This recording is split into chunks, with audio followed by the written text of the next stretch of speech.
So this was not, Saagar, an attempt to just be like, oh, we don't really have anything to do with them because Venezuela won't accept them. This was a huge rush that was designed really to be deterrence, to say, if you come into our country illegally, we're going to make examples of these people and we're going to make videos of it with them being humiliated and stripped of their humanity. The whole cruelty and horror of the process, again, without due process, was part of what they were purposely trying to do. And that is not an appropriate means of the justice system to make, that's what monarchs used to do, is they would cut off people's heads who they heard were criticizing them and then hang them in the town square as a warning to others who might do that. That is not American justice. That has nothing to do with our value system. It's a huge assault on it.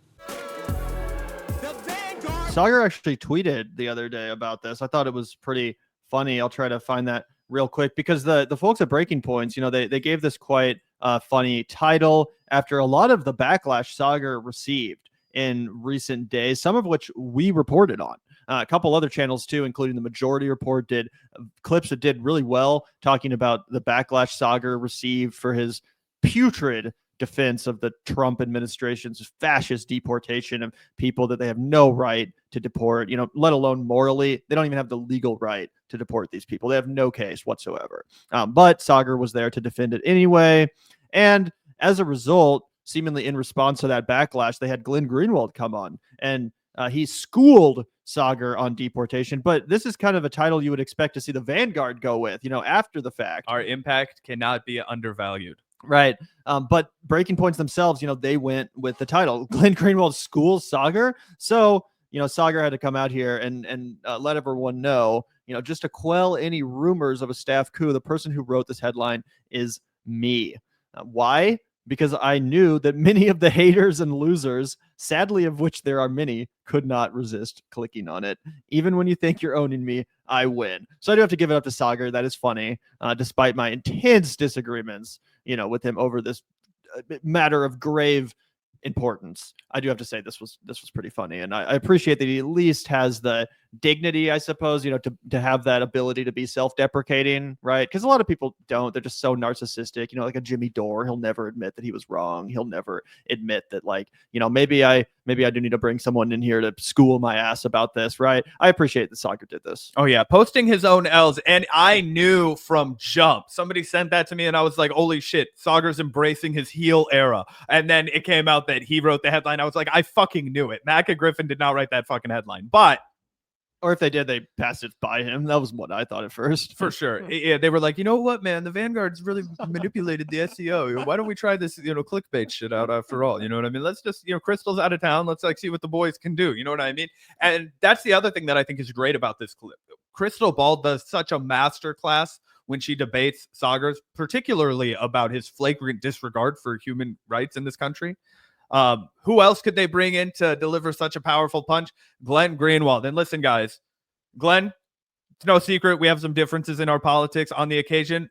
He absolutely comes correct on this issue. When it comes to your human rights in America, this guy is pretty by the book, pretty rigid in his interpretation of the Constitution. And the fact that he is a legitimate constitutional lawyer really comes out.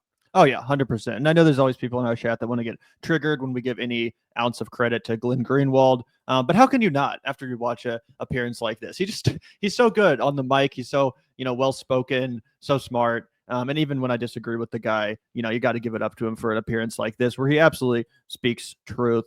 So, yeah, let's take a look. This is at about 19 minutes in. The whole conversation is worth watching, but it does, get really good here. And specifically, I thought this was worth reacting to because Saagar actually does ask a question of Glenn here that I see all the time. And then I feel like a lot of people aren't necessarily prepared to answer or don't have enough knowledge at their fingertips to have an adequate answer for. Glenn absolutely answers this in a just an amazing way. So let's take a look.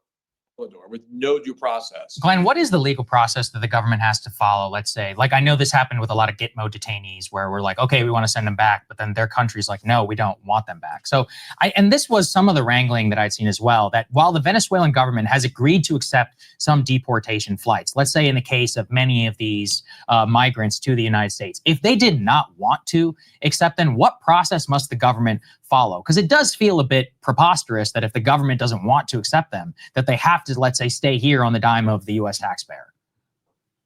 Well, Guantanamo is a perfect example. You may remember that at one time there was in excess of 1,000 detainees at Guantanamo, again, who we were told were the worst of the worst, the incorrigible terrorists who would never be recuperated. And now there's fewer than 40 people. What happened to all of those people? Apparently they got released because the government realized, or they proved in court, that they weren't actually threats, terrorist threats. They didn't belong to a terrorist organization. And sometimes their countries didn't want them back, but the US used diplomacy and was able to place them all throughout the world. They didn't get sent back to prison. They were put into other countries. Some of them are like in Caribbean islands. The United States is a very powerful country. We have all sorts of ways diplomatically to do deals with other countries, including with Venezuela, that has now said they're going to accept the deported Venezuelan citizens. So this was not, Saagar, an attempt to just be like, oh, we don't really have anything to do with them because Venezuela won't accept them. This was a huge rush that was designed really to be deterrence, to say, if you come into our country illegally, we're going to make examples of these people and we're going to make videos of it with them being humiliated and stripped of their humanity. And it was done in a very rushed fashion. There was no real attempt to diplomatically negotiate with Venezuela or anybody else who might take them. The whole cruelty and horror of the process, again, without due process, was part of what they were purposely trying to do. And that is not an appropriate means of the justice system to make, that's what monarchs used to do, is they would cut off people's heads who they heard were criticizing them and then hang them in the town square as a warning to others who might do that. That is not American justice. That has nothing to do with our value system. It's a huge assault on it. And a lot to unpack there from Glenn, but I don't care what your opinion of Glenn Greenwald is when it comes to anything else. That is probably the most cogent response to Saagar's question that you could possibly deliver. Not only was it eloquent, not only did he not fumble his words, fuck up a single time, which is really, really impressive under the circumstances that question was posed to him. He didn't have prep time, anything like that. And yet you come out here and you scrutinize it from top to bottom. And somebody in chat referenced the cab driver that was locked up in Guantanamo Bay for 15 years. And then they just released him and they were like, oh yeah, whoops, sorry. And he makes such an excellent point about how the United States is a powerhouse, right? Whenever conservatives want to get something done, whenever Donald Trump wants to get something done, he will use the fucking power of the United States to get it done. But whenever they're trying to look for some sort of like a cheap excuse, they'll be like, look, let's blame some other country. Do you know what I mean? And it's like, bro, we could put these people wherever they want. It's, if their country doesn't want them back, offer to give them reparations and let them live the rest of their lives in Sicily on a quiet beach town or something like that. I think they might consider the offer, right? Hey, do you want $1 million USD in a new place in Oman? You'll be safe there forever. I think that could be negotiated. Yeah. Yep, 100%. I also love how, Saagar's basing his defense of this illegal deportation strategy on like a defense of America and American citizens and American values. And I really appreciate Glenn, confronting him with the fact that what you're defending here is actually inherently not American. This is not how we do things in this country, or at least not how we're supposed to. So I really appreciate that from Glenn. Again, Saagar's pretending to be, I'm doing this for Americans. Why aren't you more concerned about America? Why aren't you more concerned about this country? And Glenn's like, what the fuck are you talking about, bro? You don't seem particularly concerned about this country or its supposed values. When it comes to this, you're the one betraying America. So I really appreciate that. And Saagar, he looked a little bit defeated. I think he knows he's been caught. Yeah, I think that's a great point. And I think it's also important to recognize the fact that when we talk about the Fifth Amendment, right, it doesn't just apply to United States citizens. It applies to everybody who sets foot in America. And that is one of the primal intentions of the founding fathers. Where I get into disagreements with Glenn is when I feel like he is too rigidly supportive of something like the Constitution. And I'll be like, fuck the Constitution in the terms of like it's antiquated and I don't believe in the Electoral College, to give a specific example of one of the things that Glenn would defend about the Constitution and the old founding fathers' intentions that I would be like, we could definitely get rid of. But when it comes to identifying and defending the founding fathers' vision for this country, I seriously think there might be no one better than Glenn Greenwald. Yeah. And he is 100% backing when it comes to the First Amendment, the Fifth Amendment. I haven't had too many 2A discussions with Glenn over the years, but he just completely shredded Saagar's phony argument. And that's the argument that's being put forth by a lot of these Republican phonies. And I wish that more people would listen to this. Yep. You want to take a listen or take in a little bit more? Yeah. cut off people's heads who they heard were criticizing them and then hang them in the town square as a warning to others who might do that. That is not American justice. That has nothing to do with our value system. It's a huge assault on it. And I think there's obvious ways for the U.S. government diplomatically to get these people back to their home countries. Last question for you, Glenn, from me is why does due process for illegal immigrants matter? That's something that I really struggle with. It's just this idea you can come to the United States. Now, my last question for you is human rights. Should we do away with this concept? Why do we have human rights, especially for people that aren't, white? Yeah, why should we care about the fundamental pillars of the society that was crafted? As a guy that claims to care about America, this guy's like really excited for the 250-year anniversary of America, and he's like, whoever is the president, regardless, better throw a big party for America. It's like, dude, you don't even know the Constitution that you supposedly defend, dude.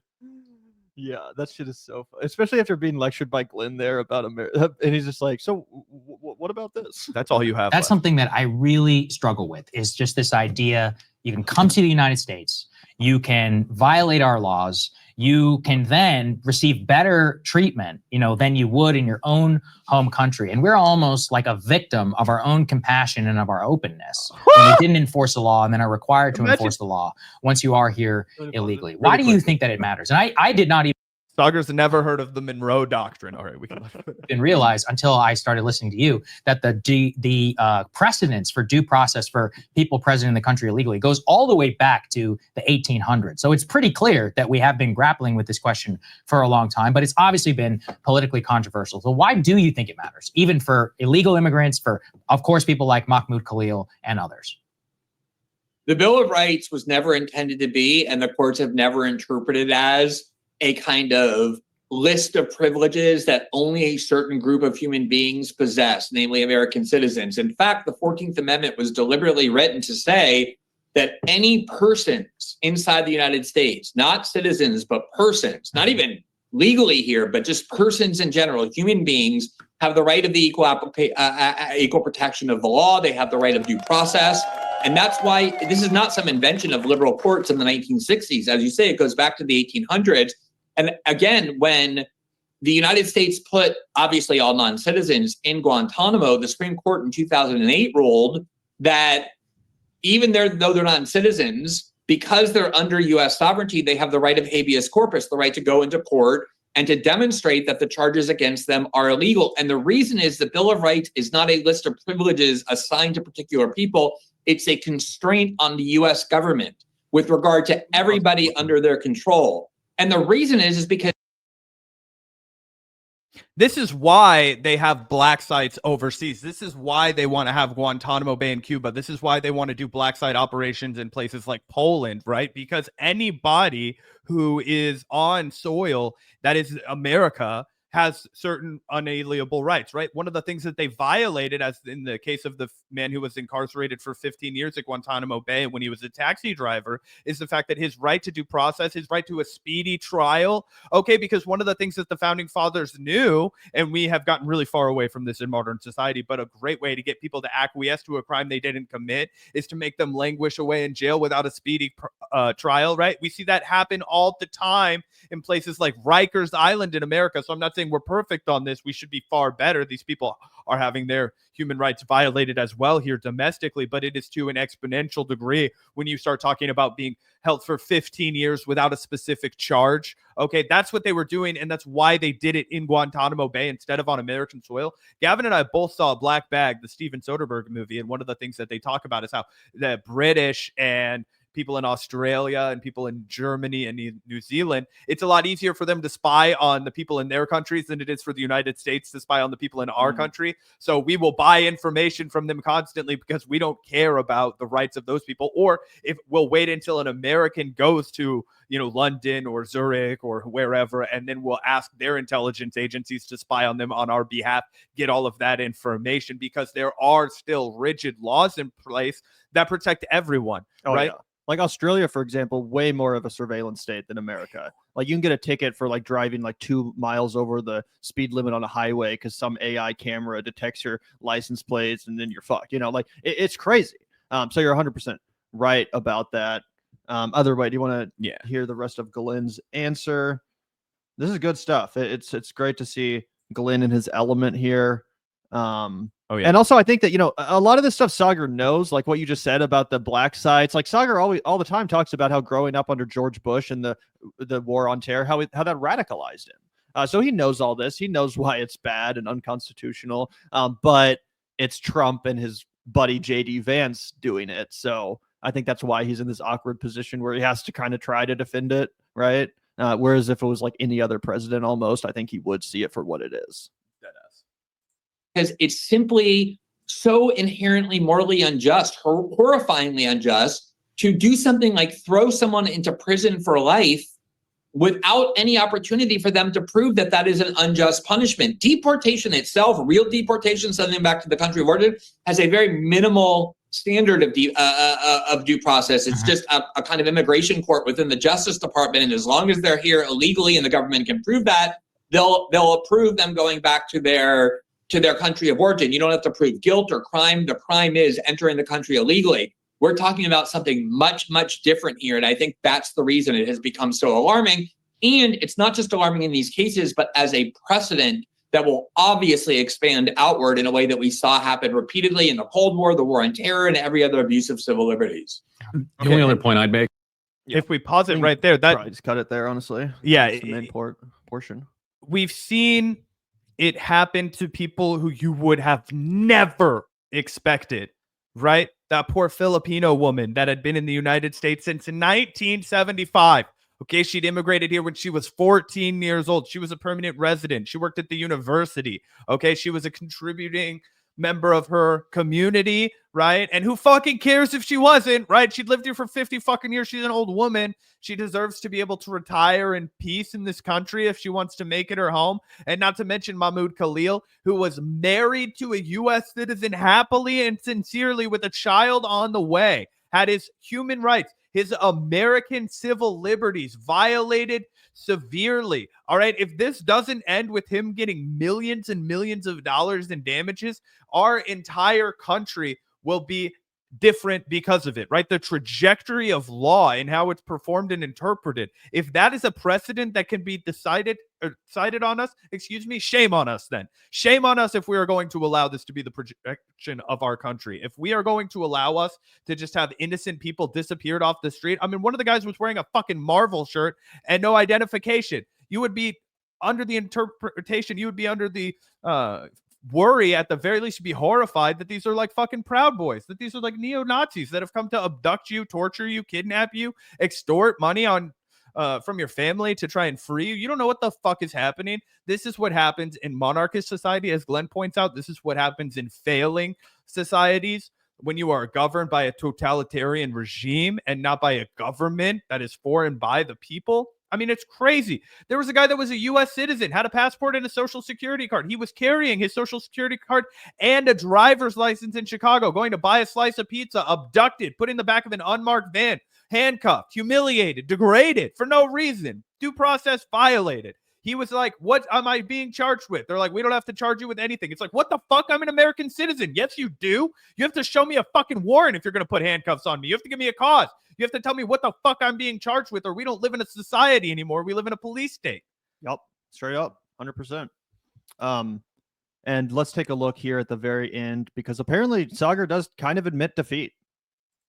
The station is promulgating. Well, Glenn, you've always given me a lot to think about. I think you have convinced me, but it's a difficult emotional process to get here. And I really do thank you for coming on the show, for being willing to do a difficult emotional process to criticize Donald Trump and his fascist fucking, attempt to shred our Constitution and everything that supposedly makes this country great in the first place. Yeah, that's pretty funny. But again, at least Saagar is man enough to have on someone as smart as Glenn, someone who he knows he frankly can't out argue or out debate, right? Saagar knows he's not going to win a debate against Glenn on this subject, at least. So I do respect the fact that he had him on here to give that perspective to the audience, and also to hear that perspective himself and hopefully think about it a little bit, because what Glenn said is 100% on point.